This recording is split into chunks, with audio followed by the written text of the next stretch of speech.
edition of The Rundown with Ramon. I'm so glad you're here today. My name is Ramon, your host of The Rundown with Ramon. And it looks like we are ready to go. If you've joined The Rundown with Ramon today and you're not feeling so great, well, I'm glad you're here today. And I can be a part of the experience to make your day just a bit better. If you've here on The Rundown with Ramon and you're feeling fantastically blessed and great, well, I'm glad I can be a part of your day. That's already great. Looking down here to make sure we're rocking and going so well today, and it looks like indeed we are, and I'm glad you're here.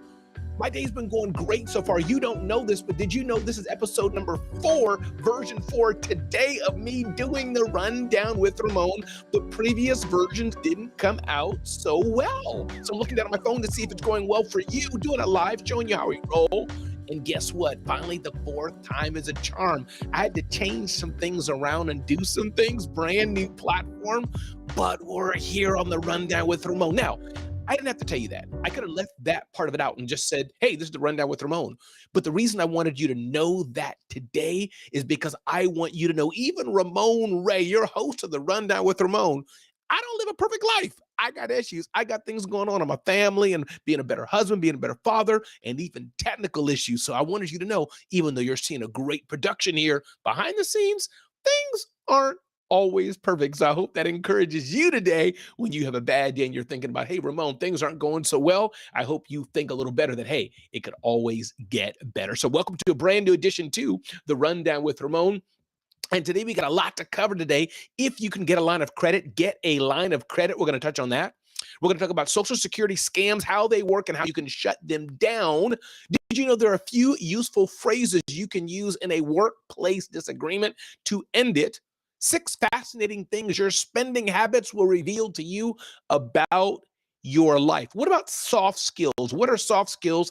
10 examples employers look for.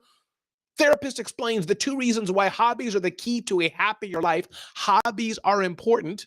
And I'm curious, do you think energy drinks, are they really that bad, energy drinks? And how to track ROI from content marketing. So glad you're here. Welcome to a brand new edition of The Rundown with Ramon. We're going to get started here right now. Let's go through a few things here today as we get started on The Rundown with Ramon.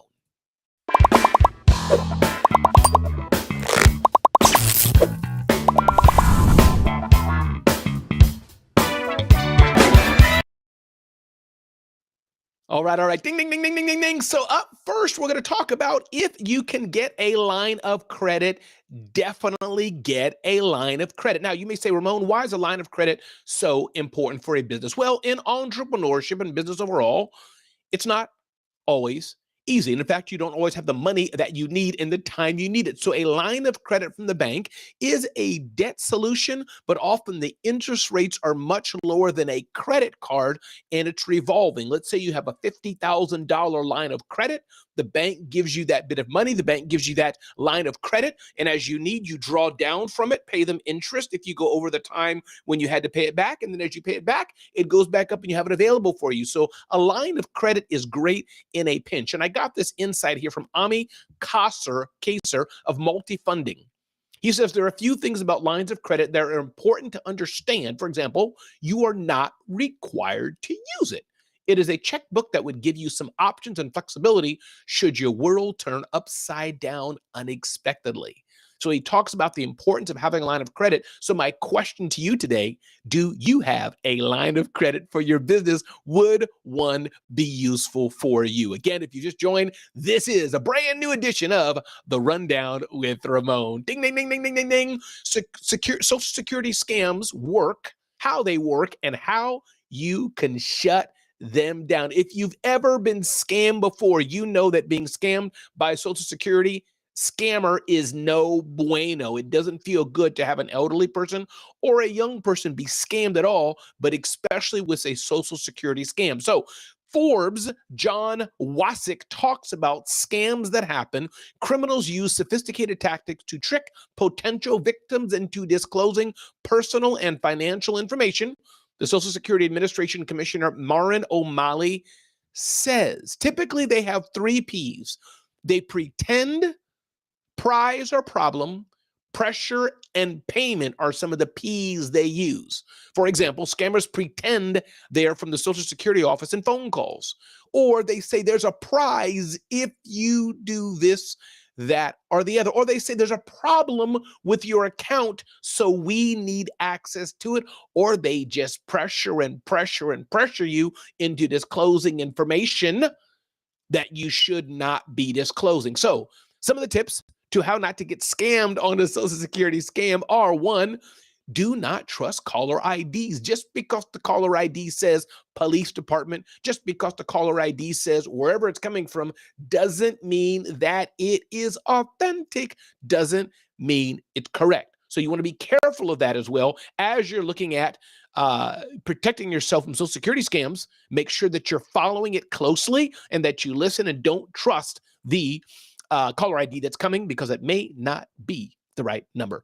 Your Social Security number is not about to be suspended. That doesn't happen. And your bank accounts are not about to be seized. That's a common lure scammers use to steal your information. Number three, don't verify your Social Security number. Never give out your Social Security number to somebody else. Don't verify it. Talk to the Social Security office directly. Go there directly. Make sure you're calling the right Social Security office directly if you have to. And lastly, the Social Security Administration will never call to threaten your benefit. So that's how you know if it's the real deal or not. Again, if you're just joining, my name is Ramon Ray, and this is The Rundown with Ramon. Ding, ding, ding, ding, ding, ding, ding. Next up, 5 useful phrases to use in a workplace disagreement. Have you ever been in a disagreement? Have you ever gotten a disagreement with anyone? And especially at work, where the political ramifications or relationships are a bit different. It's one thing to argue with cousin Ernie. It's another thing to argue with Mrs. Betty in cubicle 4500. That's a different thing. So look at here, Fast Company, 5 useful phrases to use in a workplace disagreement, says Art Markman. 5 things you can do. 1, what I hear you're saying is often disarming. Somebody says something to you, I don't like your shoes. Why don't you come back and instead of doing something aggravating, say, what I'm hearing you say is these shoes don't look too good, and give them a chance to maybe clarify what you heard. Number 2, here's what I like about. I spent 9 years as an editor. If you want to guarantee that a paper submitted for publications get rejected, send it to 3 graduate students when discussing someone else's view by using phrases like, here's what I like about, enables you to focus on what's the positive and move a little bit away from what's the negative. Number 3, here's how I was thinking about this. You don't have to disagree. You don't have to say they're wrong. You don't have to tear the building down. But you may want to tell people, hey, here's kind of what I was thinking. Here's how I would do this. What do you think? Another thing is, I think the core problem is gives you a bit of leeway. This means that person doesn't feel so threatened because, hey, there's other things that are not so problematic possibly, but the core problem is. A phrase like, I think the core problem is, gives you a chance to state what you think needs to be solved.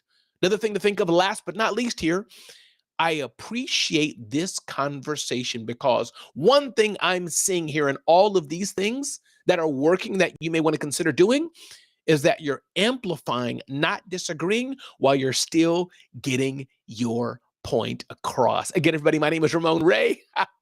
This is The Rundown with Ramon. Always love being here today to help you live your best life or start or grow your business. Ding, ding, ding, ding, ding, ding, ding. Up next, we're going to talk about 6 fascinating things your spending habits reveal about your life. Would you like to know how your life is? Well, look at how you're spending your money. That can be very revealing, says our friends at Your Tango. They talk about number 1, says, how you spend money uncovers life lessons and patterns. Your spending habits clarify your values. Your relationship with money can help you understand and release self-limiting beliefs. How you save money holds you accountable for results and growth. The way you spend money reinforces the boundaries you have or don't have and understanding that money is the ultimate tool for personal growth.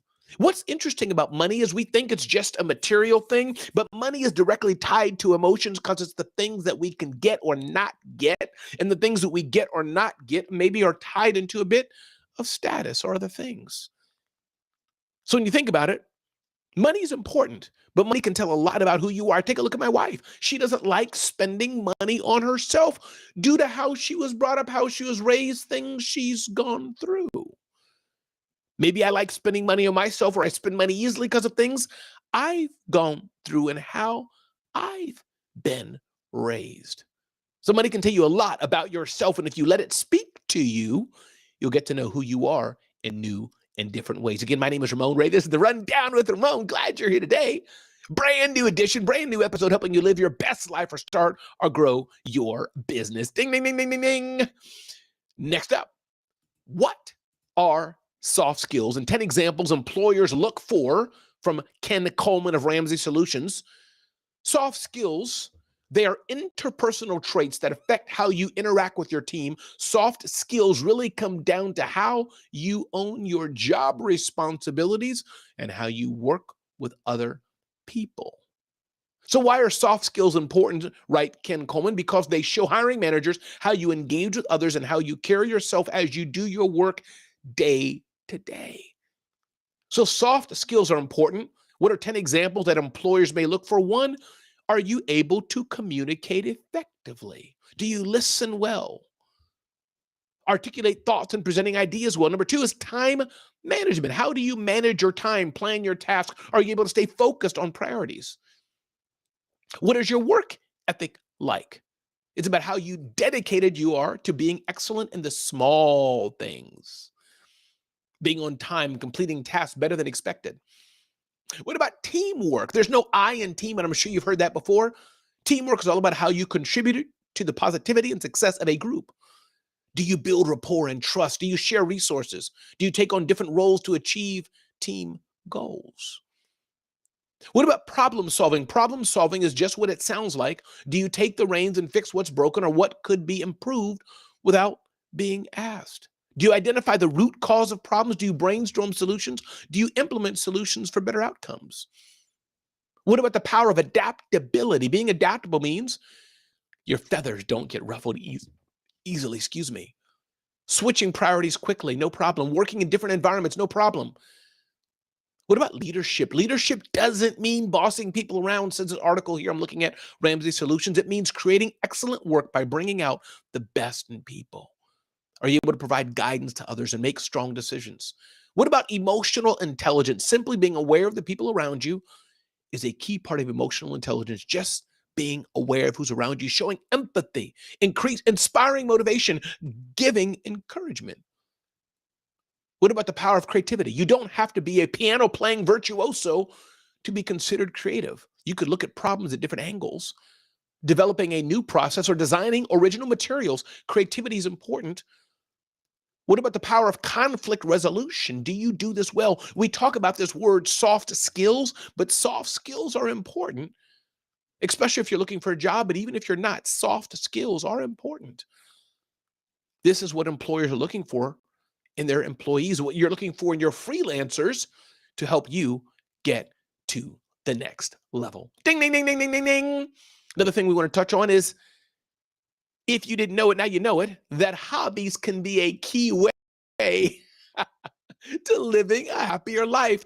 Who knew the power of hobbies? I don't think I have any hobbies except I like to read a good book every now and then. But our friends at Your Tango say that 2 reasons why hobbies are the key to your happier life by John Sundholm. The therapist said hobbies are the key to a happier life. Why?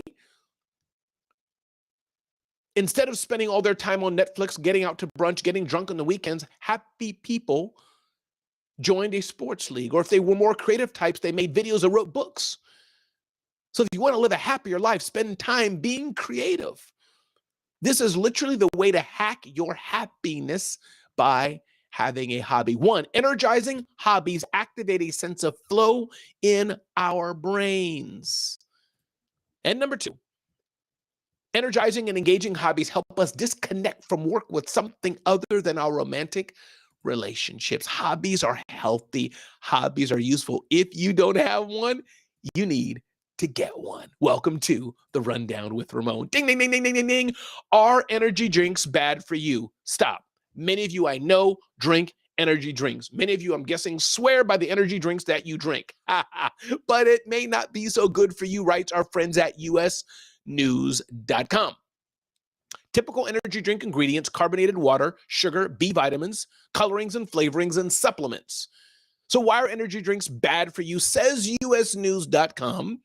If someone had those drinks on a rare condition, it may not be that bad, says Megan Rowe, wellness manager. But over time, there are lots of potential complications. And here's a few things that are in energy drinks that may not be good for you. Labeling confusion may not be good. Caffeine concerns, excess sugars or sweeteners, and more. Now, the labeling confusion means energy drink companies can market their products as dietary supplements and forego a nutritious facts label. Who knew? So when you're drinking energy drinks and you think they're healthy for you, they may not be. Caffeine concerns are not so good, leading to possibly cardiac issues, says the experts here. Increased heart rate and more. Excess sugars or sweeteners is not good for our body. I eat way too much sugar. I'm getting ready to have some Cafe Bustelo with some Dunkin' Donuts creamer and a sweet potato pie in a bit. So my point here, drinking energy drinks once in a while seems like it's not so bad, but it's not something that should be a sustained part of life. Ding, ding, ding, ding, ding, ding, ding. How do you track ROI from content marketing is the thing that so many content marketers need to do. We all need to track what we're doing. Done well, content marketing attracts, engages, and retains customers. Content goals: to attract 1,000 visits from search engines, for example. Get 100 new email subscribers. What is the goal you want to do with the content? Next week, incentive value for each action. 5% of email subscribers purchase monthly. The average order is $125. Now you're getting numbers on here. And then measuring your content. What is the title, the URL, the topic, the keyword, the author, the total visits? If you want to get ROI from content, this doesn't mean everything has to have a number on it. As Gary Vaynerchuk said, how do you measure the ROI of your mother? But I think any good marketer should be able to leverage the power of content marketing and say, hey, here's why it's helped our business. So many things we can talk about today, and I'm glad you're here today on the Rundown with Ramon. Side hustles becoming business are important. If you're liking the Rundown with Ramon, may I ask you to do one thing? Check us out at zoneofgenius.com. Don't forget to ask yourself, what do you really, really, really want in business and in life? So important to ask yourself this: do you even want to be in business? Maybe you don't want to be in business. Maybe it's not for you. And note that life and business is not like being on Shark Tank. There's no commercial break. There's no let me do it over, let me do it again. There's no contract negotiations oftentimes. This is the real deal. Are you hungry enough to get to where you want to be in life and in business? Are you hungry enough to get there? That's the question I want you to ask yourself. What is your pricing like? Is it premium? Bring in some elevator music. But your pricing is important. And finally, ask yourself this: what do you do best? When you hone in on what you do best, this is the way to live life to abundance. What do you do best, and what could you get paid to do? My name is Ramon Ray, brand new edition of the Rundown with Ramon. Glad you're here today. Until next time, I'll see you on the Rundown with Ramon. Go out and tell somebody they matter, because you matter because you're here on the Rundown with Ramon. Thanks for being here today. Be blessed. Have a great day.